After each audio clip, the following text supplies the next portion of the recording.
Pace Chiesa, alziamoci in piedi per lodare e ringraziare a Dio per tutto quello che ha fatto, che fa ogni giorno per noi. Lui ci ha portato in terreno stabile, per questo siamo liberi oggi.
Per un'altra giornata che ci hai dato, ti ringraziamo per questo culto che è già iniziato nel migliore dei modi con la tua presenza. Ti ringrazio per la vita di ogni persona che è qua, Signore, che ha messo da parte un tempo per venire qua a lodare insieme a noi il tuo nome, ad esaltarti, perché tu sei l'unico che è degno di ogni lode, l'unico che è degno di ogni esaltazione, di ogni adorazione, Signore. E noi consacriamo questo culto a te, Signore, che possa essere fatto tutto dall'inizio alla fine per l'onore del tuo nome, Signore. Io ti chiedo, Signore, usaci con la tua potenza, manifesta la tua gloria in mezzo a noi, Signore.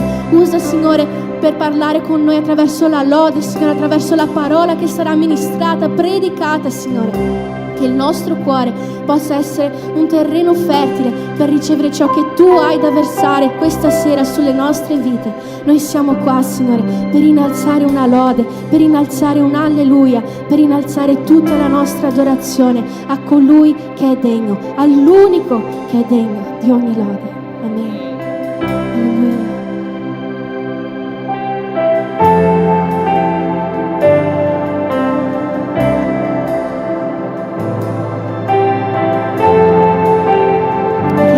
Croce hai preso, la mia croce hai preso, perché potessi vivere nella tua libertà. Ora appartengo a te, ora appartengo a te e canterò della tua bontà per sempre. Degno è il tuo nome, Gesù,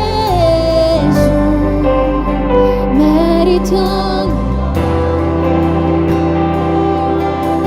Chiara, degno è il tuo nome.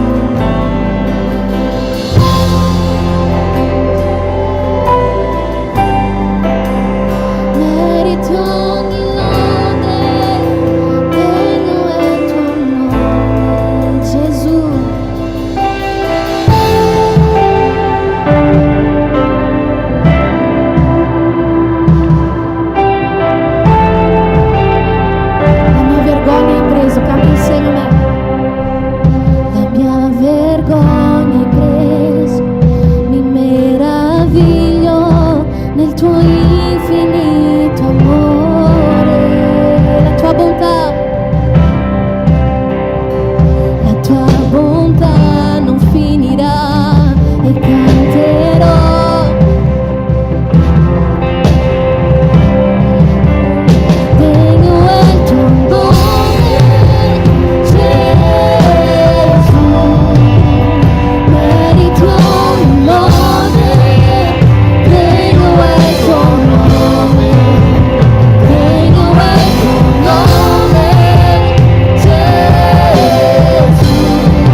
Sia esaltato ora nei cieli, sia esaltato ora nei cieli, mentre la tua gloria è qui. Solo tu, Gesù, sei degno, nome sopra ogni nome, sia esaltato mentre solo tu, Gesù, sei degno. Esaltato ora nei cieli, mentre la tua gloria è qui. Solo tu, Gesù, sei degno, nome sopra ogni nome. Sei esaltato ora nei cieli, mentre la tua gloria è qui. Solo tu, nome sopra ogni nome. Sei esaltato.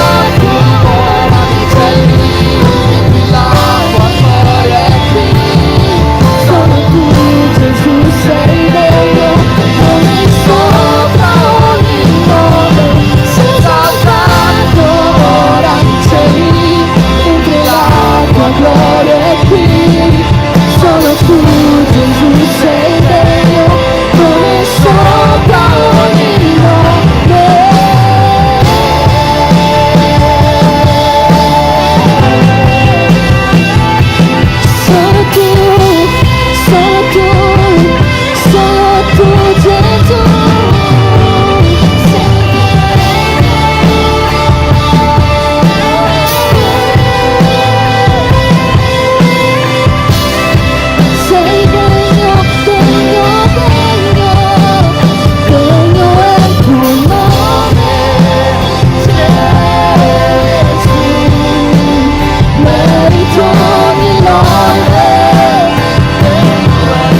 Chiesa e dichiarare sia esaltato. Sia esaltato ora. Solo tu, nome sopra ogni nome, sia esaltato.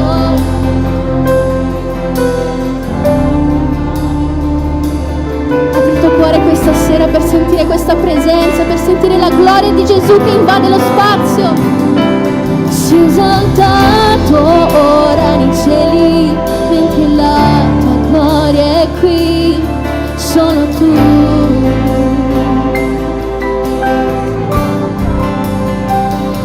Sia esaltato ora nei cieli,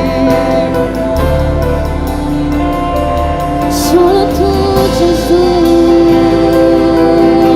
Sopra ogni nome, sia esaltato ora nei cieli, solo tu Gesù sei degno. Sia esaltato ora nei cieli, mentre la tua gloria è qui, solo tu sei degno. Nome sopra ogni nome, sia esaltato ora nei cieli, mentre la tua gloria è qui, solo tu Gesù sei degno. Nome sopra ogni nome, sia esaltato ora nei cieli, mentre la tua gloria è qui, solo tu Gesù sei degno. Degno è il tuo nome, Gesù.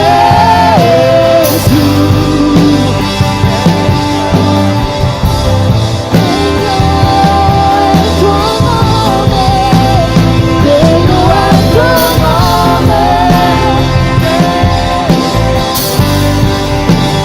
Degno ogni lode, degno è il tuo nome, degno è il tuo nome. Merito ogni lode, degno è il tuo nome.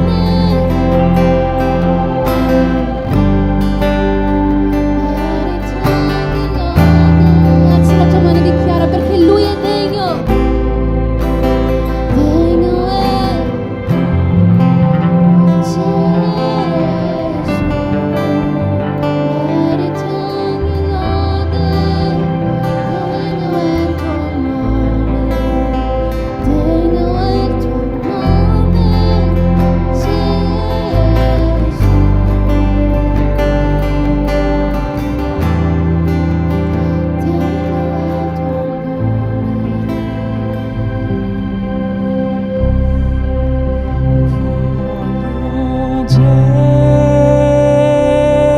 Gesù, voglio Gesù,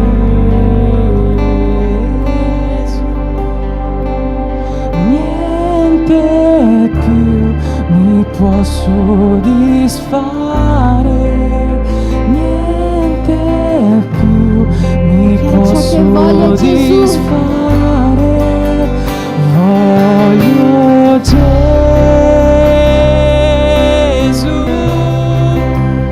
voglio Gesù,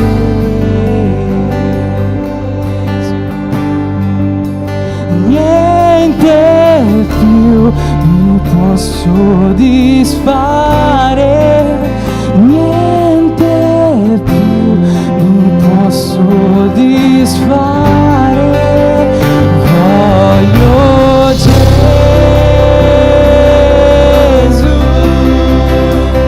voglio Gesù, niente più mi può soddisfare, niente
niente più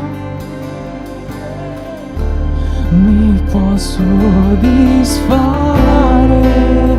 niente più mi può soddisfare. Io voglio Gesù,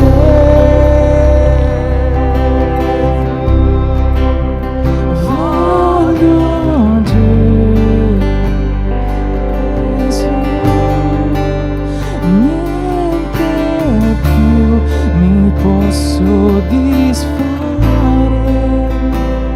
Se questo è il desiderio del tuo cuore questa sera, cantalo più forte. Io non voglio nessun altro. Io non voglio nessun altro, io non voglio nient'altro. Sei il mio tutto. Sei il mio tutto. Sei tutto ciò di cui ho bisogno, Gesù. Io non voglio nessun altro, io non voglio nient'altro. Sei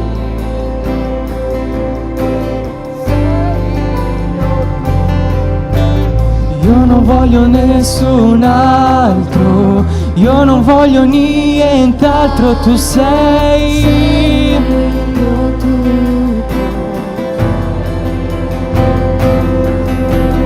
Io non voglio nessun altro, io non voglio nient'altro, tu sei, tu sei, sei il mio tutto. Io non voglio nessun altro, io non voglio nient'altro. Dichiara che Lui è il tuo tutto. Sei il mio tutto, sei il mio tutto. Io non voglio nessun altro, no, no. Io voglio solamente te, Signore, perché tu sei il mio tutto. Sei il mio tutto. Nessun altro. Io non voglio nient'altro. Sei il mio tutto. Sei il mio tutto. Sei il mio tutto, sei il mio tutto, sei il mio tutto. Voglio Gesù, voglio Gesù. niente più mi può soddisfare, niente più mi può soddisfare. Voglio Gesù, Solo Gesù. voglio Gesù, Perché niente può. niente.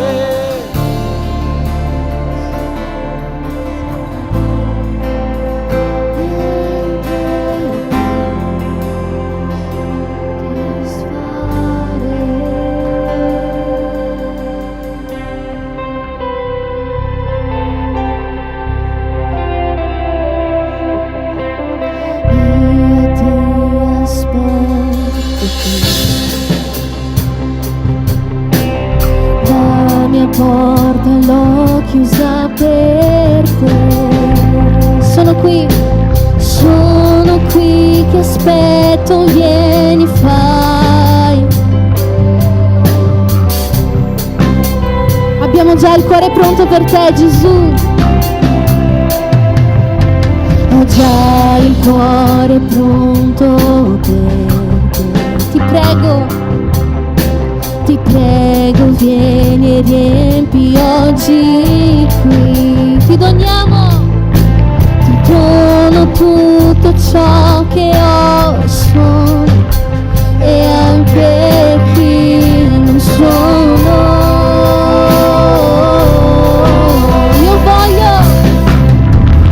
Io voglio la tua Presenza, il desiderio del mio cuore. voglio alzare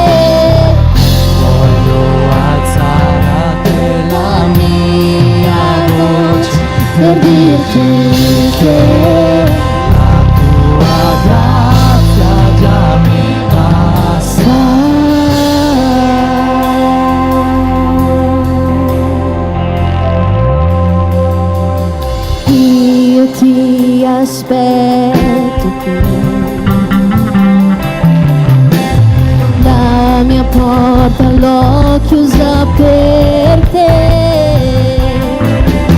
Sono qui, ti aspetto, vieni, fai quello che vuoi.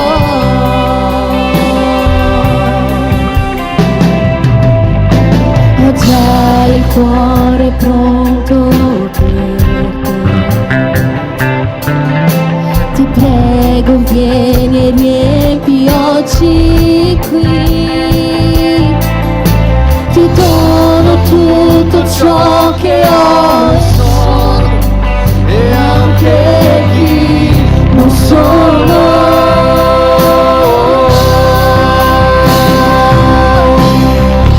Io voglio la tua presenza, è il desiderio del mio cuore. Voglio alzare a te la mia voce per dirti che la tua grazia già mi basta.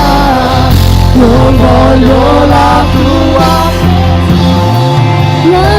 presenza, è il desiderio del mio cuore. Voglio alzare a te la mia voce per dirti che la tua grazia già mi basta.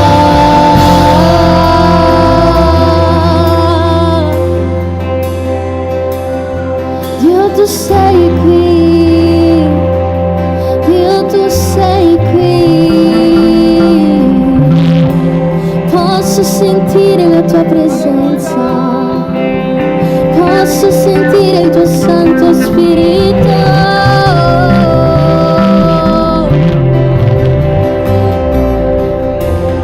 Dio, tu sei qui vicino a me. Dio, tu sei vicino a me. Dio, vicino a me, fammi restare. Dio, tu sei qui vicino a me. Dio, tu sei qui vicino a me. Dio, tu sei qui vicino a me, fammi restare qui con te. Dio, tu sei qui vicino a me. Dio, tu sei qui vicino a me. Dio, tu sei qui vicino a me, fammi restare qui con te. Dio, tu sei qui vicino a me. Dio, tu sei qui vicino a me. Dio, tu sei qui vicino a me, fammi restare. Io voglio la tua presenza, è il desiderio del mio cuore.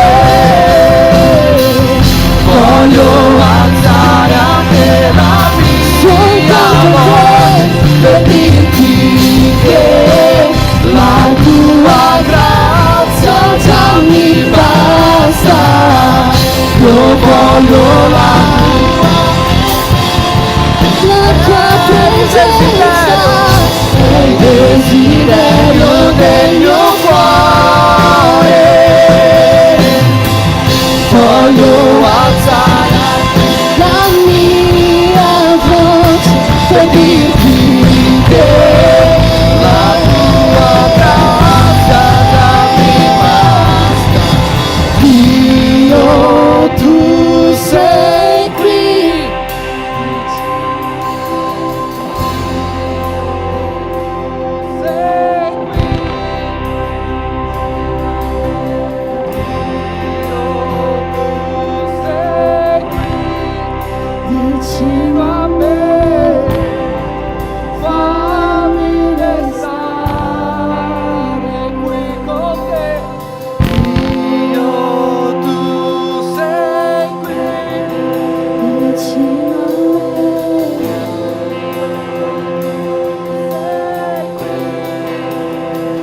sentirti questa sera abbracciato dallo Spirito Santo, che tu possa uscire di qua con la sensazione che tu non sei solo, con la convinzione che lo Spirito Santo di Dio è con te.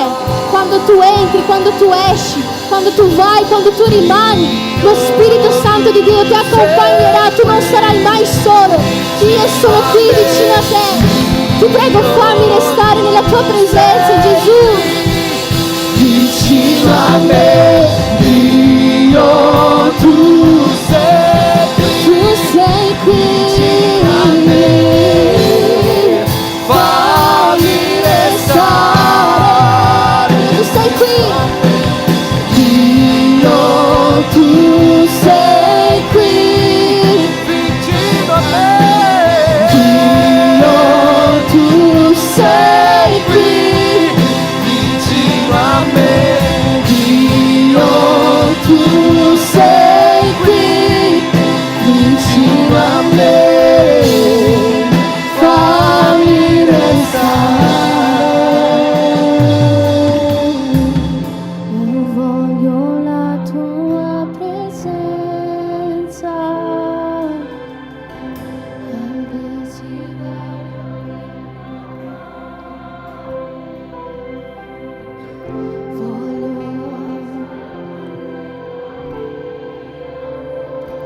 per dirti che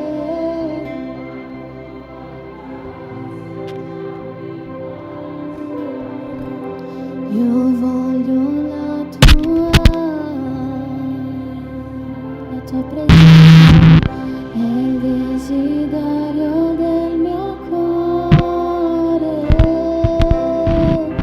Voglio alzare a te la mia voce per dirti che la tua grazia già mi basta.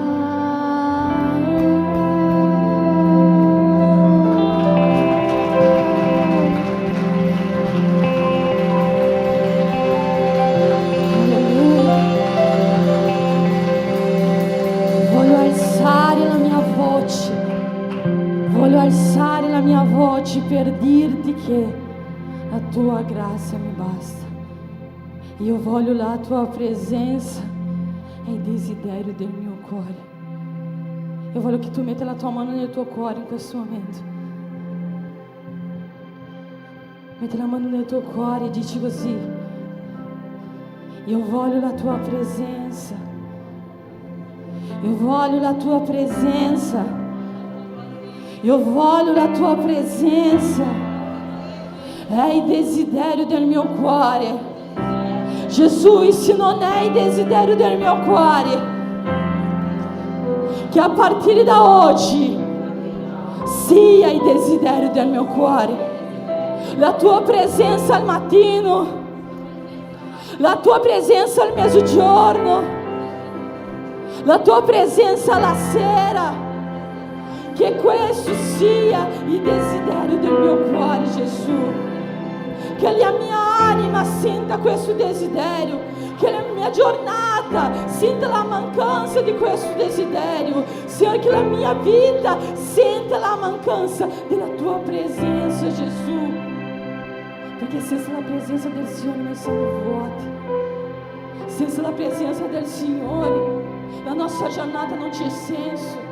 Senza la presenza del Signore che ci riempie il nostro cuore, noi non ci riusciamo a vivere una giornata felice e gioiosa. Tu vuoi cantare ancora una volta: io voglio la tua presenza, Gesù. Questo è il desiderio del mio cuore. Lo canti finché non esce dal tuo cuore. Lo canti finché non esce dalla tua anima. Non cantare soltanto con la sua voce. Questa canzone dice così: io voglio alzare a te la mia voce per dirti che Gesù, la tua grazia mi basta.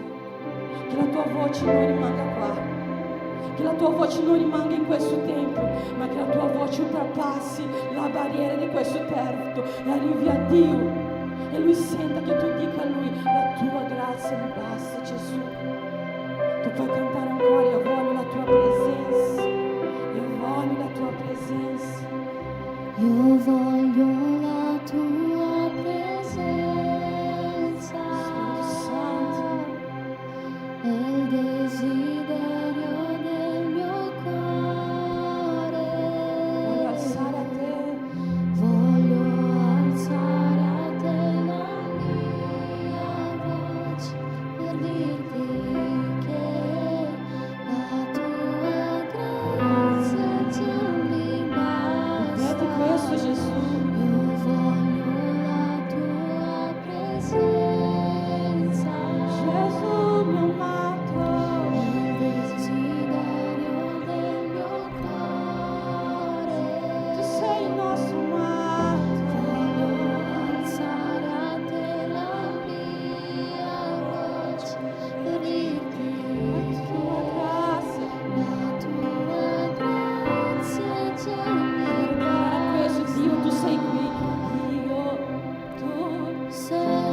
tu canti questo credendo, tu sei la tua vita oggi cambierà.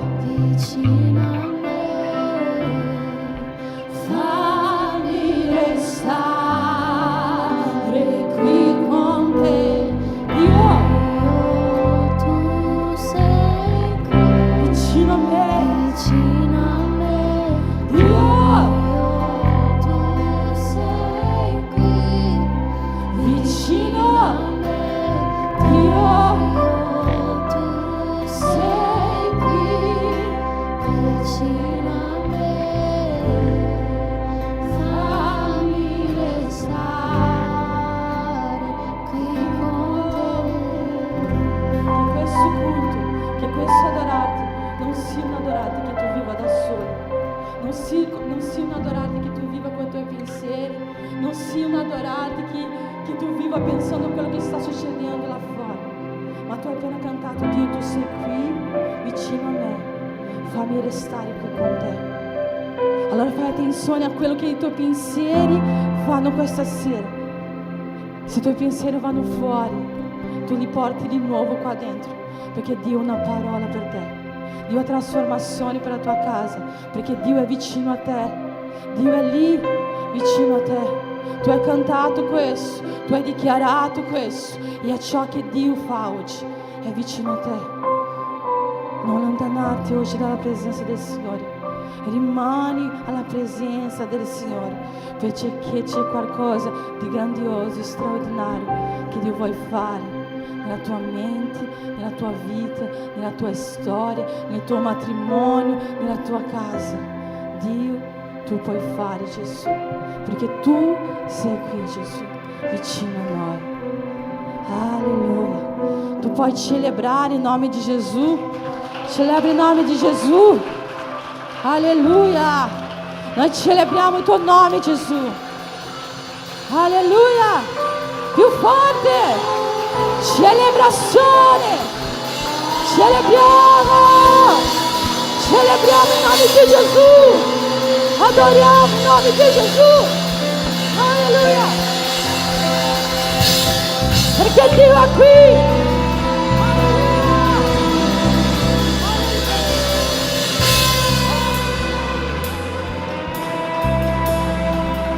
Alleluia. Potete sedervi. Alleluia.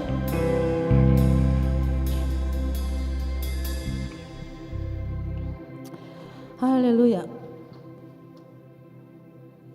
Alleluia. Amém? Hai chiesto al tuo vicino come sta? Hai chiesto come il tuo vicino come sta?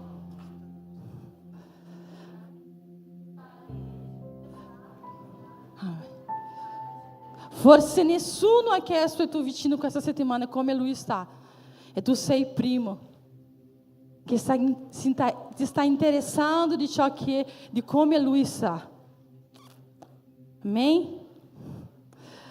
Noi abbiamo fatto il nostro rifugio questo fine settimana.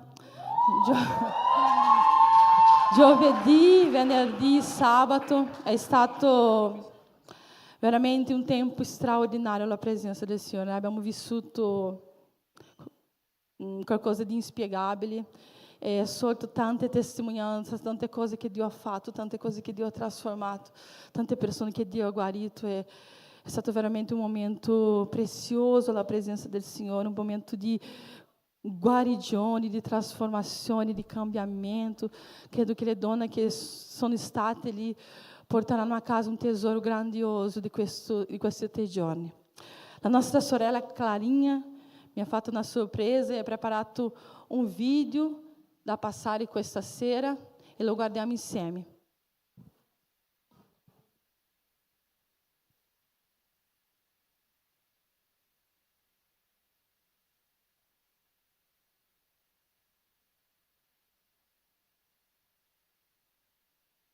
Se si può spegnere le luci, per favore.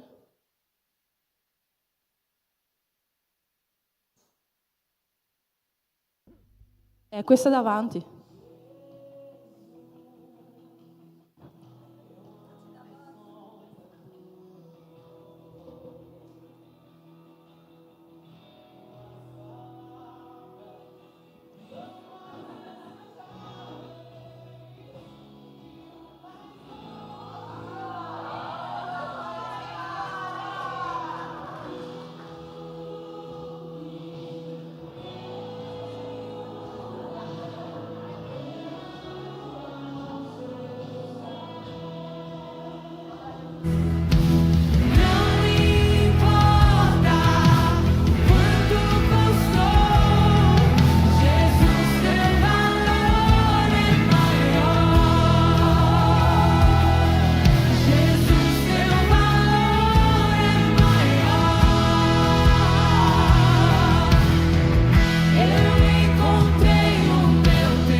Eu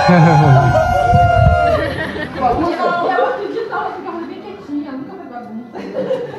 Eles estão gravando. Você não veio dar um chifrão. Ó, apaixonei. Faz um meme, faz uma figurinha com isso, por favor. Vai aqui. Olha aqui! Esse é fogo!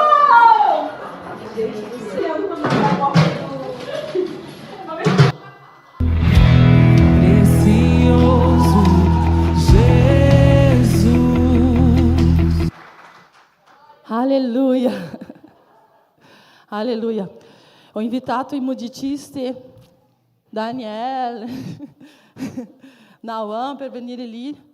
Loro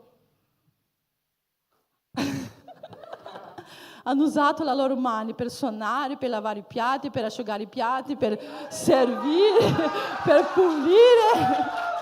Sono stati una benedizione questi 3 giorni, sarà veramente. Ringrazio a tutte le donne, tutti coloro che hanno aiutato. Eravamo in 50 lì, pieno. Sono rimaste donne fuori questa volta, ma l'anno prossimo tutte voi sarete lì nel nome di Gesù. Amen?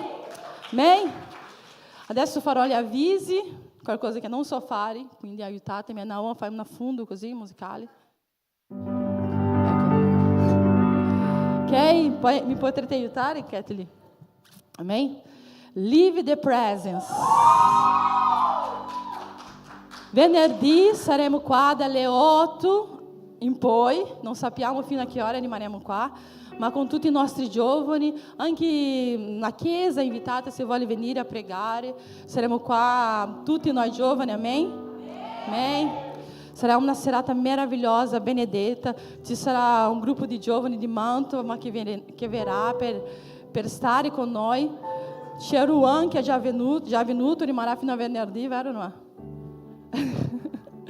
C'è Ruan che è già qui, che rimarrà fino a venerdì. Però ho una notizia da darvi per chi non riesce a trovare passaggio per tornare o abita lontano, i ragazzi che non hanno un posto dove come tornare, parlate con Giacomo e Catrini che i ragazzi maschi saranno lì e le donne femmine che non hanno un posto da dormire possono stare da me. Amen? E quindi non lasciate di venire, voi abitate qua vicino, potete andare anche a piedi a casa. E quindi parlate con noi, così noi ci sistemiamo tutto, organizziamo tutto. Sarà qualcosa di straordinario la presenza del Signore, vero Juan? Siete pronti? Amém? Amém. Glória a Dio. Amém. Il prossimo, Be Running. Glória a Dio. 16 novembre noi correremo, saremo più o meno in 25, se qualcuno non molla, però in nome di Gesù nessuno mollerà, aggiungeranno altre persone, ci sarà il nostro fratello che farà la maratona, la Thalia mi ha detto che viene anche, ci sarà il nostro fratello che correrà 42 km, sarà anche, tu correrai 21? 8? Dai! Ci sono altri nostri fratelli e quindi chi vuole partecipare, c'è un gruppo da entrare e noi andremo lì, non andiamo lì soltanto per correre, ma andremo lì per uscire dalla chiesa e predicare il Vangelo. Noi faremo delle magliette che già questa settimana ci programmeremo per come farle, e correremo questo, parteciperemo, creeremo un grande movimento e pregheremo anche per questa città mentre camminiamo questa maratona. Pregate anche per me perché non ho mai camminato 8 chilometri, ma in nome di Gesù riuscirò. E quindi tutti voi che volete partecipare di questo momento dovete iscrivervi, c'è una iscrizione, c'è un link, non siamo noi che vi iscriviamo, dovete iscrivervi un link che c'è nel gruppo e quindi fate attenzione alle informazioni del gruppo. Amen? Amen? Amen. Tutti hanno capito, dopo mi chiedono cosa si fa per correre. Prossimo. È finito? Gloria a Dio. Amen, ci alziamo in piedi in questo momento. Olha, veramente la presenza di Gesù ci rinnova. Sai che quando andiamo a rifugio, penso che ho dormito 3 ore questa notte. Sono arrivata qua e io volevo sdraiarmi per terra e stare lì, ma hoje mi sento già carica della presenza del Signore. La presenza di Gesù ci rinnova. Amém? quindi domani riposeremo, ma oggi è giorno di adorare il Signore, oggi è giorno di ascoltare, oggi è giorno di celebrare, oggi è giorno di ringraziare. In questo momento noi faremo una preghiera per le decime, offerta, e tu puoi portare il tuo ringraziamento, la tua decima, la tua offerta, quello che Dio mette nel tuo cuore. Amen? Non lasciarmi pregare da solo, prega anche te, prega per il tuo lavoro, per la tua casa, per la tua famiglia, prega per questa chiesa, per ciò che Dio sta facendo, per ciò che Dio farà. Amém? Padre, em nome de Jesus, Senhor, nós benediciamo il tuo nome, ti ringraziamo, Gesù. Signore, ringraziamo per questo luogo, ti ringraziamo per questa chiesa, ti ringraziamo per questi momenti che abbiamo vissuto, Signore, la tua presenza, che possiamo vivere a tua presenza, per questo momento di lode, Signore, dove abbiamo sentito la tua presenza qui, Signore, questa sera, Signore, noi vogliamo ringraziarti, lodarti anche, Signore, con la nostra decima, con la nostra offerta, Signore, con quello che il Signore mette nel nostro cuore, Senhor. Benedice ogni família, benedice ogni casa, abre porta, prospera, Senhor. Senhor, tu és Dio que é o dono dell'oro, della prata e dell'argento, Senhor. Nós crediamo in te, Senhor. Nós crediamo che il Signore può aprire porte, nós crediamo che il Signore può darci soluzioni, che il Signore può benedire la tua chiesa, Signore. E quindi noi ti chiediamo questa sera, Signore, benedici la tua chiesa, benedici le loro mani, benedici il loro lavoro, Signore. Nel nome di Gesù noi ti ringraziamo, Padre. Amen. Ci sono le buste di missioni lì, ricordatevi di missioni, abbiamo una missionaria che è in campo missionario e che ha bisogno che noi li manteniamo e gli inviamo questi soldi, in nome di Gesù.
Gesù, ti ringraziamo Signore di tutto quello che ci hai dato fino a questo momento, di tutto quello che ci hai fatto vivere, della tua presenza che abbiamo invocato, che abbiamo desiderato e che tu hai portato qua in mezzo a noi. Signore, continua a benedire questa serata di adorazione a te, questa serata di culto a te. Benedici le nostre vite attraverso la tua parola, che possa in qualche modo cambiare i nostri intendimenti, cambiare i nostri cuori e portarci sempre più vicini alla tua immagine, di gloria in gloria, che anche oggi possiamo avanzare verso di te. Per questo noi ti preghiamo nel nome di Gesù. Amen. Amen. Vi invito a aprire le vostre Bibbie se volete seguire sulla vostra Bibbia in Atti al capitolo 20, Atti degli Apostoli al capitolo 20. Tra un po' leggeremo questo testo. Ma prima di leggere questo testo, intanto se volete trovare Atti degli Apostoli, capitolo 20, comunque passerà anche qua dietro di me oggi, andremo ad esporre questo testo, Atti degli Apostoli, capitolo 20, dal versetto 6 in avanti. Ma prima di esporre questo testo, voglio dirvi il perché parleremo di questo testo. La settimana scorsa abbiamo portato una parola che si intitolava Sei parte di una storia, no? E in questa parola abbiamo parlato di come essere al centro di questa storia, facendo la volontà di Dio. E la volontà di Dio, abbiamo visto, la volontà dello Spirito Santo, è portare vita e pace, come c'è scritto là in Romani al capitolo 8. E questa sera voglio portare una parola che ho intitolato La predicazione che dà vita, basandomi proprio su questo testo di Atti 20. Ma appunto voglio cominciare dicendo perché questo tema è importante per noi. Perché questo tema di portare una predicazione che dà vita è importante. Ci sono diversi testi nel Nuovo Testamento, Romani capitolo 1, versetto 17, Ebrei 10, 38, Galati 3, 11, che riprendono un testo dell'Antico Testamento che si trova in Abacuc al capitolo 2, il versetto 4, che dice così: ecco, egli si è inorgoglito, non agisce rettamente, ma il giusto per la sua fede vivrà. O, come c'è scritto qua, ma il giusto vivrà per la sua fede. Questo testo è un testo molto ripreso, come avete visto anche nel Nuovo Testamento. E è un testo, come abbiamo parlato anche 2 o 3 settimane fa, quando ho portato quella parola sulla giustificazione, che ci fa vedere, ci mostra ancora di più che la nostra salvezza deriva dalla fede. Il giusto per fede vivrà, il giusto per fede sarà salvato. Ma da dove arriva la nostra fede? Se è così importante sapere che il giusto vivrà per fede, quindi che la nostra salvezza deriva dalla nostra fede, da dove deriva la nostra fede? Ho già sentito in passato dire che la fede è un dono di Dio, probabilmente basato su quel testo di Efesini, no? In cui c'è scritto che la grazia ci salva per mezzo della fede in Gesù Cristo. E questo è un dono di Dio, no? Dice Paolo. Ma il soggetto di questa frase, no? Che è il dono di Dio, non è la fede. Paolo non sta dicendo la fede è un dono di Dio. Il soggetto della frase è la grazia. La grazia non è un dono di Dio. La grazia è qualcosa che noi dobbiamo coltivare. Gesù stesso ci insegna questo. Noi dobbiamo coltivare la nostra fede.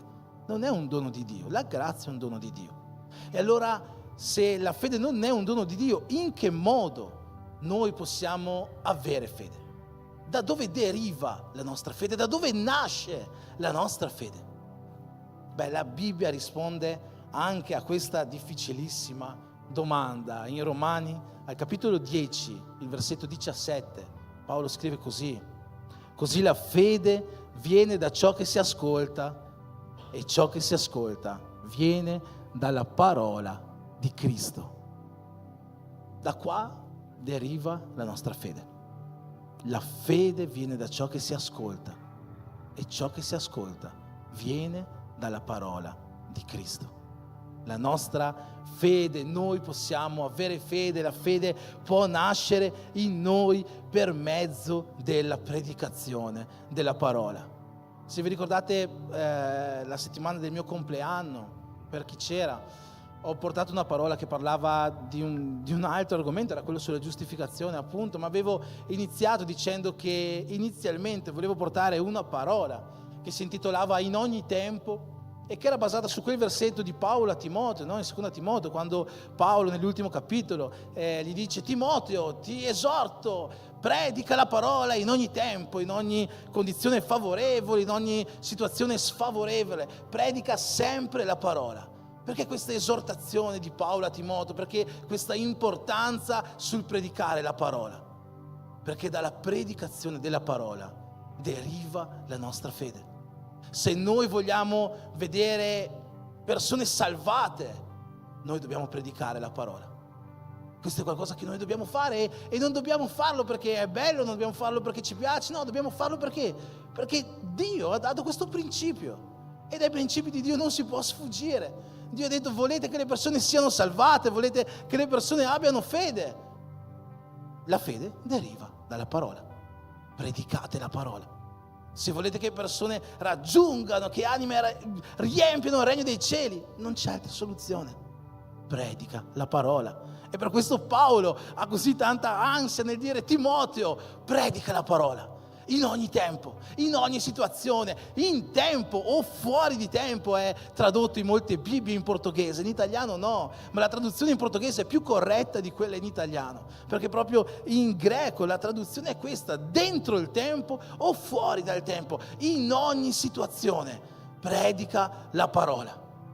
E predicare la parola deve essere la cosa centrale, una delle cose centrali della nostra vita per la nostra chiamata. Paolo scrive sempre in Romani 10: infatti chiunque avrà invocato il nome del Signore sarà salvato. È un testo molto famoso. Chiunque avrà invocato il nome del Signore sarà salvato. Quindi vuoi essere salvato? Come abbiamo detto, invoca il nome di Cristo, abbi fede in Lui.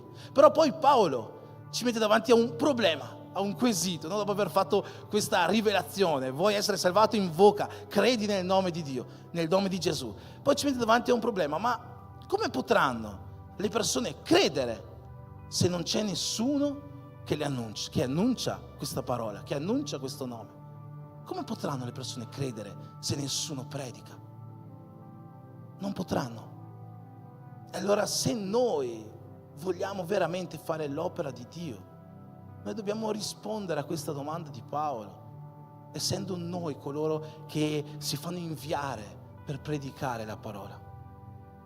Io predico ogni anno un tema che riporto anche nel discepolato per il battesimo, che riporto anche nel corso Seguitemi, che parla di chiamata, motivazioni per vivere la nostra chiamata, prendendo 3 motivi che l'Apostolo Paolo dice in 3 lettere diverse. Una di queste, Timoteo 1:1, Paolo si presenta dicendo così: io, Paolo, apostolo di Cristo Gesù, per promuovere la fede negli eletti di Dio. Qual era una delle motivazioni di Paolo per vivere la sua chiamata?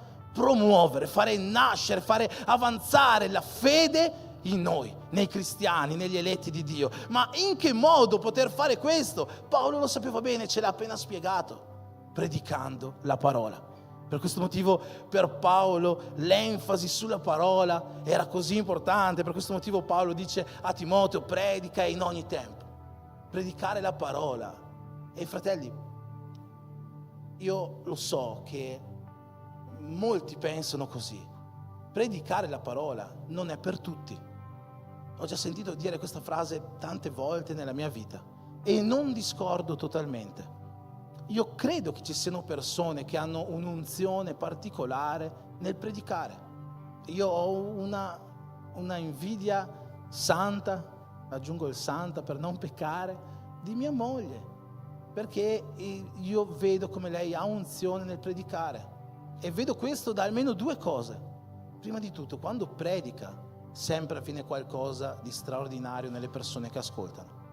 E questa è la prima motivazione per la quale io dico ha un'unzione particolare. Ma c'è un altro motivo che poi questo a me dà ancora più fastidio, no? Che quando io devo preparare una predica, prima di tutto io sono in ansia tutta la settimana e io ci metto un sacco di tempo per preparare una predica. Poi mi riduco all'ultimo giorno, ma gli ultimi 2 giorni della settimana io sto ore e ore e ore chiuso, non posso fare nient'altro, non posso pensare a nient'altro per preparare la predica. Quando invece lei prende un versetto e può parlare 2 ore su questo versetto ininterrottamente, prende una riflessione, no? È un qualcosa di cui io la invidio molto, per la quale la invidio molto, e questa è un'unzione che io riconosco in lei nella predicazione della parola, e ci sono persone che sono unte per questo. Io ho tre predicatori preferiti, diciamo così, che mi piacciono molto, brasiliani, che sicuramente molti di voi conosceranno, no? Uno di questi è Hernanes Dias Lopes, un predicatore meraviglioso, prediche espositive, no? Sermoni espositivi, espone la parola in un modo fantastico. Lui ogni versetto che legge sa tutto di quel versetto, geograficamente, storicamente, archeologicamente, spiritualmente, sa tutto, è incredibile, mi piace tantissimo. E vedi proprio che i suoi sermoni studia tantissimo. Lui stesso dice che ci mette più o meno 8 ore per preparare un semplice sermone. Un altro mio predicatore preferito è Luciano Subirà, molti conosceranno anche questo, e per me è proprio il top, no? Lui ha delle rivelazioni, ricerca rivelazioni all'interno della parola. Mi piace tanto ascoltarlo perché lui parte da un punto e collega tutte le cose perfettamente per arrivare ad un altro. Vedi veramente che c'è una preparazione dietro ai suoi sermoni che è incredibile. Un altro predicatore che mi piace però è Telmo Martinello della Chiesa Bapai, che noi abbiamo avuto l'onore di ospitare qua l'anno scorso, no? E Telmo Martinello, non so chi lo conosce, se avete già ascoltato delle sue predicazioni, è incredibile perché non capisci se ha oppure no fatto un sermone. Che la sua predicazione non ha un filo conduttore come quella di Subirà, non è espositiva come quella di Hernanes Dias Lopes. Tu non capisci come faccia a predicare. Quando è venuto l'anno scorso, tornando a casa in macchina, no? Parlando con lui, gli ho detto: guarda, io veramente vorrei vedere se sul tuo tablet, che aveva il tablet lì, c'è un sermone di qualche tua predica, perché io non credo che tu prepari i sermoni. Lui si è messo a ridere, no? E ancora non so se prepara oppure no i suoi sermoni. Ma nonostante lui non abbia questa linearità nella predicazione, non abbia questa esposizione, è innegabile che ci sia grande unzione nella sua predicazione. Quindi questo per dire, io riconosco che ci sono persone che hanno un'unzione speciale per predicare, sono usati da Dio in un modo tremendo. C'era un pastore che veniva spesso qua un tempo che quando lui diceva Gesù ti ama, che la cosa più semplice che tu possa sentire è come se tu la sentissi per la prima volta nella tua vita, detta da lui, era qualcosa che ti riempiva il cuore, è unzione per predicare. Ma nonostante ci siano persone come loro che hanno questa unzione tremenda per predicare, questo non significa che chi non ha questa unzione tremenda deve restare in silenzio. La Bibbia ci invita, Gesù ci invita a fare la sua opera, e la sua opera è predicare il Vangelo, perché è per mezzo della predicazione del Vangelo, della sua parola, che noi potremo portare vita, che noi potremo far nascere la fede negli eletti. E voglio leggere con voi questo testo che ci parla di tante cose, esaminare con voi questo testo, ma che tra le altre cose soprattutto ci parla di una predicazione che porta vita. Quindi Atti degli Apostoli, capitolo 20, dal versetto 6 in avanti. Lo leggerò prima una volta e dopo andremo a esaminarlo meglio. Trascorsi i giorni degli azimi, partimmo da Filippi e dopo 5 giorni li raggiungemmo a Troas, dove ci trattenemmo 7 giorni. Il primo giorno della settimana, mentre eravamo riuniti per spezzare il pane, Paolo, dovendo partire il giorno seguente, parlava ai discepoli e prolungò il discorso fino a mezzanotte. Nella sala di sopra, dove eravamo riuniti, c'erano molte lampade. Un giovane di nome Eutico, che stava seduto sul davanzale della finestra, fu colto da sonno profondo, poiché Paolo tirava in lungo il suo dire. Egli, sopraffatto dal sonno, precipitò giù dal terzo piano e venne raccolto morto. Ma Paolo scese, si gettò su di lui e abbracciatolo disse: non vi turbate, perché la sua anima è in lui. Poi risalì, spezzò il pane e prese cibo, e dopo aver ragionato lungamente fino all'alba partì. Fino a qua questo episodio per lo più conosciuto di Atti degli Apostoli. Siamo nel terzo viaggio missionario dell'Apostolo Paolo. Paolo in realtà sta tornando dal suo terzo viaggio missionario, sta tornando a Gerusalemme. Sono sicuro che Paolo sappia che cosa in fondo lo aspetta a Gerusalemme, perché Paolo sta venendo già perseguitato, sa che i giudei sono completamente contro di lui, hanno già cercato tante volte di farlo fuori e sta andando proprio nella tana del lupo, no? Come si dice. E io credo che Paolo si immagini quello che sta per succedere alla sua vita. Infatti noi sappiamo che quando arriverà a Gerusalemme, poi lì sarà condannato, portato a Roma, vivrà in prigionia diversi anni fino a trovare la morte. E è interessante che nel primo versetto qua noi scopriamo che in questo ritorno verso Gerusalemme Paolo passa da Troas, e passa da Troas per predicare la parola. E quello che è interessante secondo me in questo testo, in questo versetto, è che Paolo non è la prima volta che andava a Troas. Paolo era già stato in questa città, noi lo sappiamo, pochi capitoli prima di questo noi vediamo che Paolo passa da Troas, che ha la visione di un macedone. Paolo già conosceva questa città e Paolo sicuramente, proprio per la sua enfasi sulla predicazione, aveva già predicato in questa città. E allora io mi chiedo perché Paolo non è andato in un'altra città per tornare a Gerusalemme. Perché Paolo è ritornato lì dove già aveva portato il Vangelo, dove già aveva predicato. Perché? Perché, fratelli, una predicazione che porta vita è una predicazione che ha bisogno di insistenza molte volte. Molte volte, sapete, noi ci fermiamo nel nostro predicare al primo tentativo e non è così che si fa. Molte volte noi andiamo da una persona, cerchiamo di evangelizzare questa persona, gli parliamo di Gesù e lo dico già per non confonderci successivamente, quando parlo del predicare non intendo il pulpito. Può essere il pulpito, ma può non essere il pulpito. Può essere in un negozio, può essere per la strada, può essere nella scuola, può essere nelle nostre case.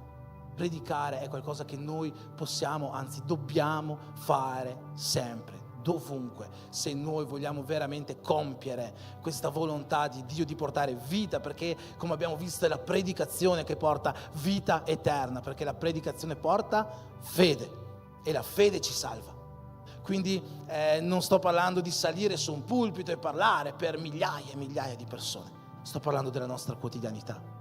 E nella nostra quotidianità io credo che molti di voi abbiano già cercato quantomeno di parlare di Gesù a qualcuno, di lanciare quel piccolo seme, e sono convinto che molte volte questo seme ci è tornato indietro. Sono convinto che molte volte le persone non hanno voluto sapere di quello che stiamo dicendo, perché le persone non hanno voglia veramente di sapere di Gesù, soprattutto a Verona. Verona penso che sia la città peggiore del mondo in cui predicare il Vangelo, no? Ma la Bibbia in questo testo ci invita a ritornare, ci invita a non fermarci al primo tentativo, ci invita a insistere nel predicare. Gesù ci parla molto del valore dell'insistenza anche attraverso parabole. L'insistenza è qualcosa che noi dobbiamo applicare nella nostra vita, dobbiamo applicarla anche nella predicazione. Non possiamo fermarci al primo tentativo. E non lo so se voi, la prima volta che siete entrati in una chiesa, avete sentito una predicazione e Dio vi ha illuminato la vita, vi siete convertiti in un giorno. Per me non è stato così. Per me, prima che io venissi in chiesa, mia moglie ha dovuto invitarmi molte volte. e diciamo che mi ha fatto venire con una trappola quasi in chiesa per la prima volta. Ma dopo quella volta lì mi ha invitato ancora per mesi e io ho sempre rilanciato a lei il seme, ho sempre rifiutato finché non sono tornato. E dopo la seconda volta, nuovamente, lei mi invitava e io non volevo saperne. Ma lei ha insistito finché io non ho cominciato a venire. E quando sono venuto, la parola non mi ha toccato. Le profezie non mi hanno toccato. Cominciare a leggere, cominciare a studiare, perché sono entrato subito nel corso di teologia, non mi ha toccato. Non subito. È passato 1, 2, 3, 4, 5, 6 mesi. Dal primo giorno che sono entrato in chiesa al giorno che ho accettato Gesù sono passati 11 mesi. Dal giorno in cui ho accettato Gesù al giorno in cui mi sono battezzato sono passati altri 10 mesi. Se Andrea non avesse insistito con me, oggi non sarei qua molto probabilmente. Il valore dell'insistenza è qualcosa di fondamentale in una predicazione che porta vita. Noi non possiamo fermarci al primo tentativo. Tu che stai cercando, hai pensato di evangelizzare qualcuno nella tua scuola, tra i tuoi parenti o dovunque, non fermarti al primo tentativo. Paolo è andato a Troas, ha predicato la parola, è andato a farsi un viaggio missionario e poi è ritornato a Troas perché ha detto: ho ancora qualcosa da fare lì, devo ancora portare qualcuno a Cristo, c'è ancora qualcosa da fare, devo insistere con loro. Non perdere la speranza, non fermarti nel predicare. Può sembrare sconveniente, a Verona nessuno vuole ascoltare la parola, ma Paolo dice: predica anche fuori di tempo. Predica quando il tempo sembra sconveniente, sempre predica la parola. Il primo giorno della settimana, mentre eravamo riuniti